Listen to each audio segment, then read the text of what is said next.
And finally, there was a massive outbreak of race-related violence across Australia today, following, of course, the verdict that took place in the George Floyd situation. Hang on, Paul.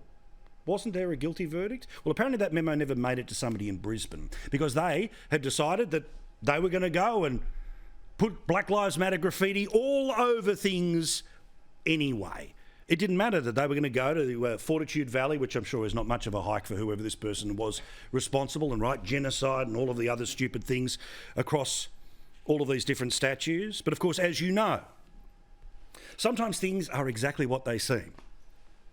And the police officer, who we all thought killed George Floyd, has now been found guilty of killing George Floyd. Here he is being led away to jail. A jail sentence that could go for the best part of some 40 years. Clearly, the verdict is supported by the facts. Make no mistake, the facts are solid on this verdict. This verdict will be upheld on appeal. I'm glad that he was found guilty on all charges. Yeah.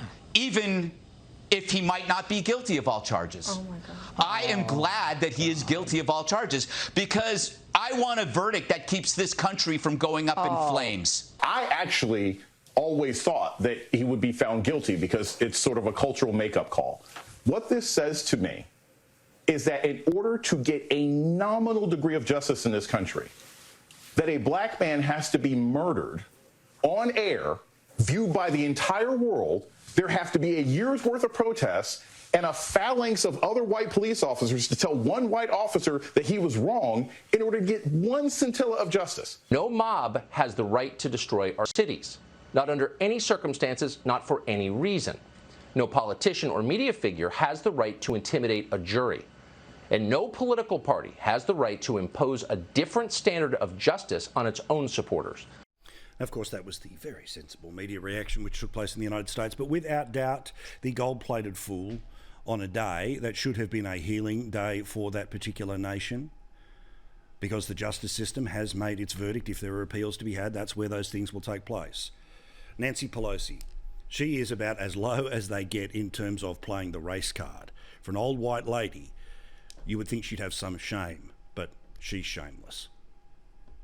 Thank you, George Floyd, for sacrificing your life for justice, for being there to call out to your mom. How heartbreaking was that? Call out for your mom. I can't breathe. But because of you and because of thousands, millions of people around the world who came out for justice, your name will always be synonymous with justice. He didn't sign up to fight in a war. He was murdered. The person responsible is now going to jail. That is not giving up your life.